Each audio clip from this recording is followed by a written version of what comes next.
Are you ready for history class? You see this pitch? She's trying so hard not to give the pissy face, not to be upset about this. But y'all keep recommending that we do oversimplified history videos. Why? I'm ready to react to this. Nikki hates it. Nikki, I don't know if I hate oversimplified. I probably won't. I don't like to admit this because it's just like a defect in me. I freaking hate history, and that's so messed up. I wish that I loved it. I wish I knew more about it. I wish that it could hold my attention, but I have come close to flunking many a history class. Well, today we're learning about one of those events that has shaped the world as we know it. Oh yes, I'm talking about the big WW2, World War II, baby. Oversimplified Part 1. Are you ready to just jump right into this? I mean, yeah, sure. I'm so excited. I feel like I know enough about this one. Okay, here we go. This video was made possible by Skillshare. Churchill was a man with many talents. He was an artist, a butterfly enthusiast, and he had an unpublished manuscript about aliens. Clearly, he was a man with an insatiable thirst for knowledge. Maybe he could have loaded up his computer and logged onto Skillshare, an online learning community with more than 19,000 classes in design, business, technology, and more. Perhaps he was considering a side career in fashion, but didn't know where to start. On Skillshare, he would find courses in fashion design and garment construction. Or if he wanted to learn app design, improve his photography, or just how to make a really good quesadilla, he would have found courses for all of these and more on Skillshare. Skillshare gives you access to high-quality classes taught by genuine experts working in their field. I work heavily with animation, and I was genuinely blown away by the number of really useful courses available to me, like this class full of tips and tricks for creating vector art, or this one for creating character walk cycles. For an annual subscription, Skillshare is under $10 a month. And if you'd like to try it out first, then I've got a deal just for oversimplified viewers. The first 1,000 people to use this link, which can be found in the description, will get their first 2 months of Skillshare for just 99 cents. Be sure to try it out using the link in the description and learn something new today. Now, without further ado. It's 1902. A young man by the name of Benito Mussolini moves from Italy to Switzerland to avoid military service.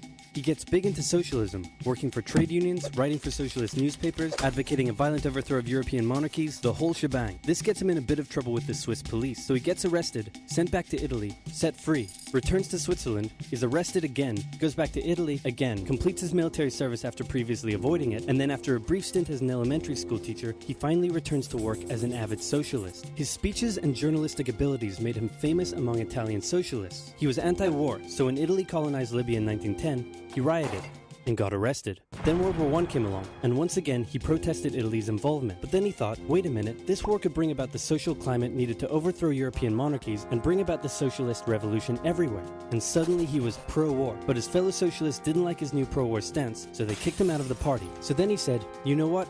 I'm done with socialism. We need something new, not based on class divisions tearing us apart, but based on unity through nationality. We'll conquer the Mediterranean and reunite all Italian peoples just like the days of the Roman Empire. I'll call it fascismo, and it will guide the Italian nation to greatness. That's all well and good, Mr. Mussolini, but what kind of haircut am I giving you? Let's go with bold.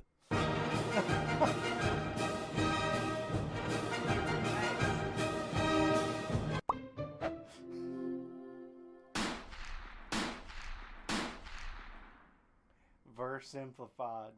Italy had been on the winner's side in World War I, and they hoped they were going to get a lot out of it, but in the end, they only got a little, and they felt cheated. On top of that, a bad economy and weak governments meant that the Italian people were a little unhappy. So when Mussolini came along and said that he could fix everything, his fascist movement gained a lot of support. In 1922, he went to the king and said, make me prime minister, or I'll make me prime minister. And the king said, you and what army?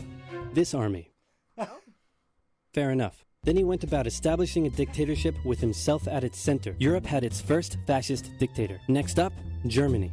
Germany had been on the loser's side, and they got absolutely wrecked by the Treaty of Versailles. They lost territory, had to demilitarize the Rhineland, had to reduce their army to just 100,000 men, couldn't have an air force, had to pay the Allies a huge amount of money that it didn't have, and a new rule was established that every Englishman withheld the right to walk into the center of Berlin, pick out any German they wanted, and spank the hell out of them. I made that last one up, but it helps you understand how all of this felt to Germans. On top of that, a bad economy and weak governments meant that when a small angry man with a silly mustache came along and said that he could fix everything, the German people loved it. Hitler had been a soldier during World War I, and he was crazy patriotic, and nobody was madder than him about Germany's humiliation. He helped start a new political party, and in 1923 attempted a march on Munich with his boys.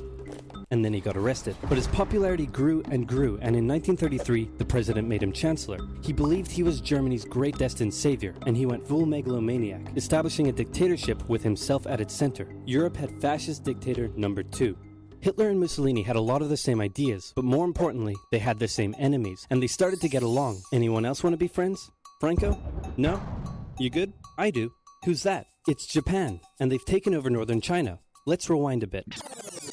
Japan had isolated itself from the rest of the world for over 200 years until the Americans showed up and said, you're going to trade with us and you're going to like it. Then the Western powers imposed a bunch of unequal treaties, meaning Japan's economy was bust. They also had no natural resources, so they decided to go get some. They went to war with China to gain a sphere of influence over Korea, and they took a bunch of China's stuff. But then the West said, hey, cut that out. And since Japan couldn't take on the West, they said, okay, I guess we'll just go home. Wait a minute, what are you doing? Taking advantage of a weakened China and setting up spheres of influence. But I was the one who weakened them. We know.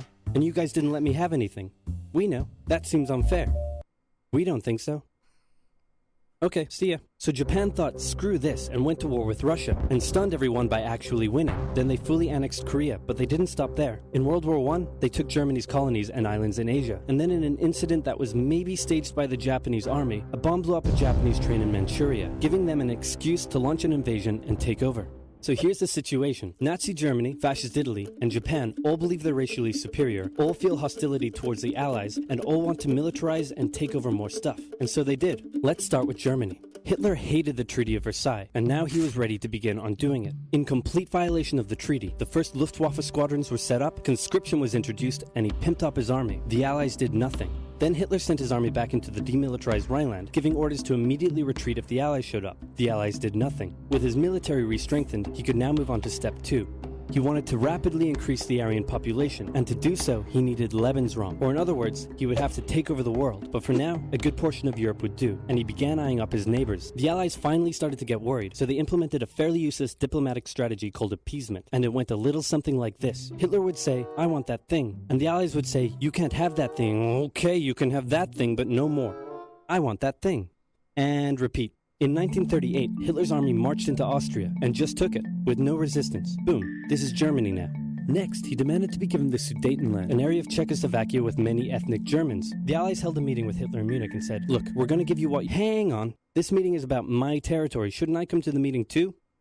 Nah. Anyway, we're going to give you what you want. Really? Yeah. Just like that? Yep. What's the catch? Just sign this piece of paper promising you won't invade the rest of Czechoslovakia. Okay. Then Chamberlain returned home victorious, waving his signed piece of paper in the air, declaring crisis to be averted and the continuation of world peace, and we built a statue of Chamberlain in his honor, and every day on the 30th of September we celebrate Chamberlain Day. Hitler's invading the rest of Czechoslovakia. What? He's invading the rest of Czechoslovakia. Oh. You lied to me. What do you expect? I'm Hitler. Not to be outdone, Mussolini also wanted to get in on the action. He thought to himself, isn't there a not yet colonized nation somewhere which is so underdeveloped that the people would be defending themselves against our tanks with literal bows and arrows and wooden spears? Oh, there is? Fantastic. And so he took it. Italy also wanted to control the entrance to the Adriatic Sea, so they occupied Albania. Then, in another incident which was maybe staged by the Japanese, gunfire was exchanged by Japanese and Chinese troops at the Marco Polo Bridge, and the Japanese launched yet another invasion against China. They swept through Beijing and Shanghai, and then advanced to the Yangtze Valley to China's then capital, Nanking. It was here that saw the worst of Japan's shocking atrocities committed against the Chinese people. Back in Europe, Germany and Italy made their relationship status official by signing the Pact of Steel. Then, Hitler turned his eyes towards Poland and the hated Polish corridor, splitting Germany in two. At this point, the Allies really had to put their foot down, and they warned him that an invasion of Poland would mean war. Hitler had planned to continue his advance eastward, but he didn't want to end up fighting a war on two fronts. So for now, he made an alliance with Stalin, saying, how about we both invade Poland and split it between the two of us, and I definitely won't not refrain from not betraying you sometime in the future.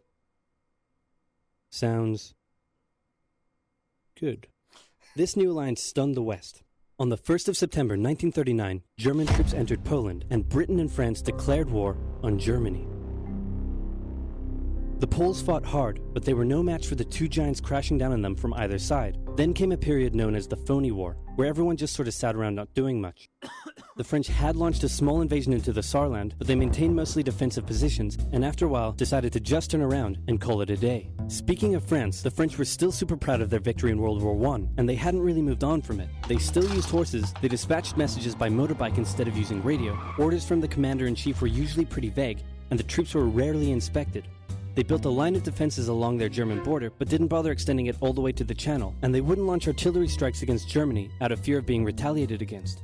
In a war, they didn't want to attack the enemy. And at first the UK wasn't much better. Chamberlain still naively hoped that the war could be ended diplomatically. Instead of bombing raids, the RAF dropped propaganda leaflets over German cities, which one air marshal said likely did nothing but provide the continent with toilet paper for the duration of the war. They also only sent 200,000 men to France, while the French had mobilized millions. Both Britain and France wanted to avoid a repeat of the First World War, and so they wanted to keep the war as far from home as possible. So they turned their eyes north, towards Norway.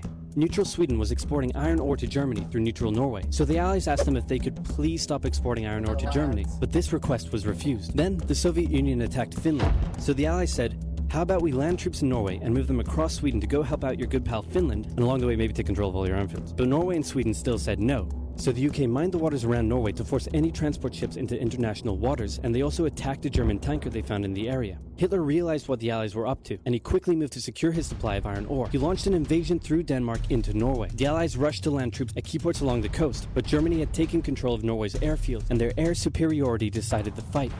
The Allies had to retreat. After this slightly embarrassing failure, Chamberlain resigned and was replaced with Winston Churchill, who had a slightly different approach to dealing with the Germans. Hitler's overall strategy was similar to Germany's First World War strategy. Attack France, defeat France, knocking out the UK in the process, then turn on the Soviet Union and win the war. During the Phony War, the Allies had given Hitler time to prepare his forces. Now, he was ready to attack. The Allies had wanted to place troops in Belgium, but Belgium had refused, and in a move that surprised pretty much no one, Hitler launched an invasion to get around France's defenses. The Allies charged into Belgium at full speed to meet the German invasion head-on, and it looked like a repeat of the First World War was coming. But this time, Hitler had a trick up his sleeve.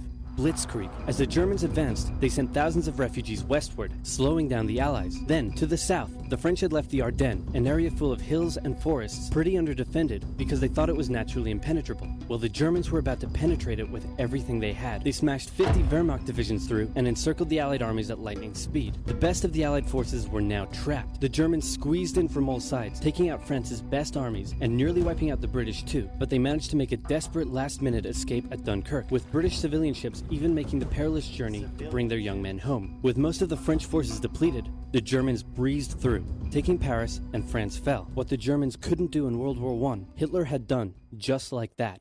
Hitler hoped that with the fall of France, the UK would also lose hope and sue for peace. But quite annoyingly, it didn't, and he needed to secure the Western Front, so he tried to force them into submission with mind games. The UK were now all alone, and Hitler wanted to emphasize that. First of all, just before France fell, Italy finally declared war on the Allies, making the UK's situation even worse. Next, instead of just occupying all of France, Hitler occupied the coastal areas for defense, but allowed France to continue its existence as a German puppet state. This way, it looked like the UK's old ally had decided to switch sides. Hitler also hoped that the UK wouldn't attack any of her old allies' navy bases or colonies in Africa, giving Hitler an extra line of defense to the south. But the UK made sure to respond to this by sailing down to France's navy base in Algeria and wrecking a bunch of ships. So have at it.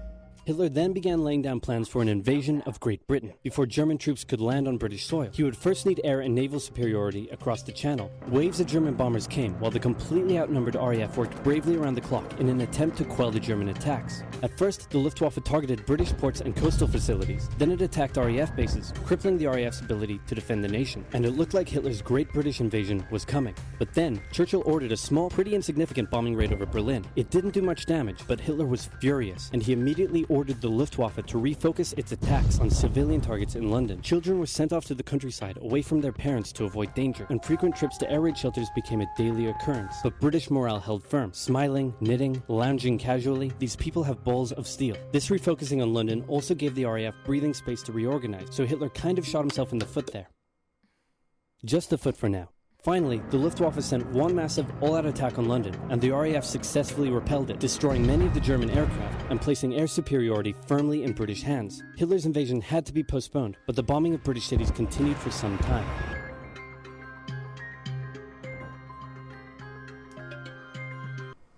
Did you learn anything? Winston Churchill likes butterflies. And you learned the finger thing. Yeah, so how do you know that? I've never heard of that. I'm not 100% sure, but I have a roundabout kind of understanding. Supposedly, like, you couldn't shoot a bow and arrow unless you had your two fingers. And so there was some kind of, like, scuffle going on in English history where, like, to show the enemy, you know, you haven't caught me and I can still shoot you. Still got my two fucking fingers. So, like, fuck you with the two fingers. So where, does anybody know where, like, the middle finger came from? I learned it from the Rubber Bandits. The middle finger, or the two fingers? Yeah. Is a... Because they said, look them fuckers up and down and give them one of these. Oh. Fuck your Honda Civic, I've a horse outside. If you don't know who the Rubber Bandits are, do yourself a favor and look them up. They're wild. Pretty funny. But that makes sense. Yeah, Okay. yeah. It's their way of giving the finger. It's two fingers. Interesting. Yeah. Well, this is, peace. And this is get effed, But they were backwards, so maybe, I don't know. No, Winston Churchill was definitely Winston Churchill was an absolute savage. He was a big imperialist, which is not cool because you shouldn't be out there colonizing people and shitting on people. But as far as not giving a fuck and being a hard-ass motherfucker, like, from what I understand, people in England were just like, God, this warmongering Winston Churchill's always trying to fight people. We just got out of World War I. Shut up. And then he was like, fuck no, kill Hitler, do something now. And they were just like, dude, you're crazy. Like, stop. And then eventually they were just like, damn it. We should put Winston Churchill in charge. Makes sense. Yeah, so and then immediately after, World War II, they're like, can we get Winston Churchill out of it? Yeah. Yeah. Right. But he was good for that period. Right. Definitely not a guy that I look up to when it comes to social issues. But yeah, lots of stuff. Did you see anything that you didn't know before? Other than the middle finger thing? I just don't even want to talk about it. Like, all that I know about Mussolini is, like, his name is cool. I don't know shit about Mussolini. Yeah, he was just pretty much all about socialism, and then he became, like, one of the leading nationalists and first nationalists, like, kind of dictator dudes who inspired the way that Hitler kind of did things, and was totally... He went from being socialist to, like, the complete opposite and completely against socialist. And don't worry, he gets his just due. But pretty much Germany getting screwed over in World War I caused almost all of the problems in World War II. It was the kickoff. And then you have the Japanese breaking out of their shell, and instead of being like, oh, we're one with the world now, it's like, now the world is one with us, motherfuckers. Right. Yeah. And so those two powers combined, well, three if you want to count Italy, whatever, they, you'll see. Later on in the story, Mussolini looks Gotta like get there first. Pretty bitch made, but yeah, it was just all out fucking crazy. And then here are all these, countries who hadn't developed to the level of all these people that were fighting, that had their countries turned into literal battlefields for other people. All just for these fighting ideologies of, like, what it should be. Who are super weaponized, and, like, they had just started having machine guns, planes that could actually do work like we know now, and, well, obviously not as good as the ones, but, like, actual fighting planes, and just bad stuff going on. But was that easier to digest than... Yeah, I mean, I wish that I would have had something like this when I was in, like, my college history classes. Just like, fuck, man, I don't know what's going on. I've been listening to you talk for, like, 2 hours. Somebody's shooting guns. Somebody's flying somewhere. Somebody's getting fucked up. That's all I know. I like the text messages between countries when they're talking about like their and there plans was stuff and shit. that was like misspelled too. Yeah. Did you notice that? Yeah. Yeah. And then the I pay more attention to the English and the grammar than like, oh, they misspelled that in the text. oh, totally the opposite of me. Yeah. But anyway, math and history, good stuff. just, if we were ever on a team that we had to like do some sort of like trivia, like you can get the history, I can do the math together and figure something out. Hi, Shorty. Give me all the English and sciences. Hi. Hi, Shorty. Hi. Say hi. So oversimplified. We got part 1 down. Part 2, we'll watch that next time. This is a great channel. I really enjoyed what he did here. Whoa! Almost 51 million views on this video. It's a few years old, so that's really Dang. good. I'm going to give him another like, though, for that, because that was a really good video. Oversimplified. I'm going to go ahead. I've already subscribed. Yeah, we'll be checking out more of these videos, getting you a little history lesson going on Don't every test once in me. a while. Don't give me a pop quiz. If you guys have any more suggestions for videos you would like us to react to, just drop those in the comment section, because we love to see what you guys are thinking, and plenty of the suggestions we've used. So we definitely look at those. If you would give us a like, a subscription, hit that notification bell, that would be awesome. What do you think, Nikki? That would be really nice. Yeah. We would really appreciate that. Really appreciate that. But I think that'll do it. See y'all next time.